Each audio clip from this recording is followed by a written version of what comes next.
দীর্ঘ আন্দোলন সংগ্রামের পর 2024 সালের 5 আগস্ট ফ্যাসিবাদী প্রধানমন্ত্রী শেখ হাসিনা পালিয়ে যাওয়ার পর লক্ষ্মীপুরে ছাত্র জনতার উদ্দেশ্যে বক্তব্য দেন বীর চট্টলা টিভির চেয়ারম্যান এস.এম. গিয়াসউদ্দিন সম্রাট।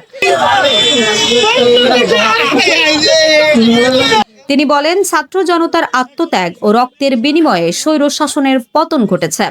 দীর্ঘ 16 বছরে গুম, খুন এবং সাধারণ মানুষের উপর নির্যাতনের কারণে জনগণের ক্ষোভ চরমে পৌঁছেছিল। সেই গণ আন্দোলনের মুখে শেখ হাসিনা দেশ ছেড়ে পালিয়ে যেতে বাধ্য হয়েছে।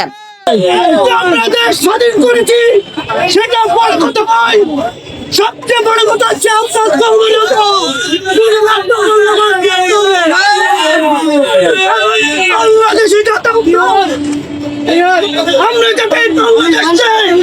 তিনি বলেন, ফ্যাসিবাদী পুলিশের প্রতিনিয়ত হয়রানির মুখে চট্টগ্রামে নিজের বাড়িতে থাকা সম্ভব হয়নি। দীর্ঘ 1 মাস পলাতক থেকে লক্ষ্মীপুরে আশ্রয় নিতে বাধ্য হয়েছে। হাসিনার পতনের ফলে আজ আমরা মুক্ত। এখন আমরা আমাদের পরিবারকে সময় দিতে পারবো, যা দীর্ঘ 17 বছর সম্ভব হয়নি আওয়ামী সরকারের মিথ্যা মামলা ও হামলার জন্য।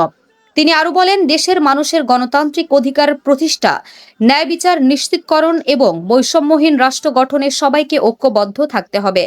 শহীদদের আত্মত্যাগের মর্যাদা রক্ষা করে একটি শান্তিপূর্ণ গণতান্ত্রিক ও সমৃদ্ধ বাংলাদেশ গড়ে তোলার আহ্বান জানান তিনি।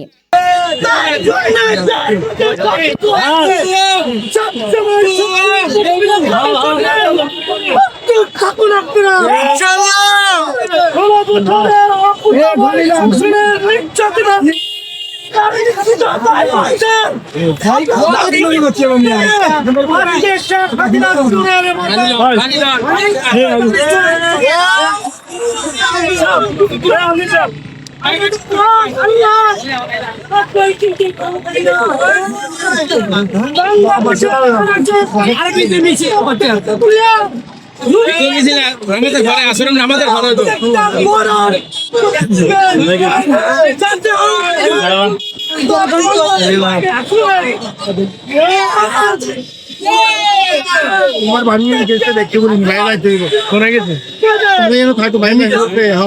না না হেমিও দেয় তোর মানা করে HM Expert B500 CWR স্বাধীনতার সুবর্ণ জয়ন্তীতে নতুন বাংলাদেশ গড়ার প্রত্যয় HM Steel।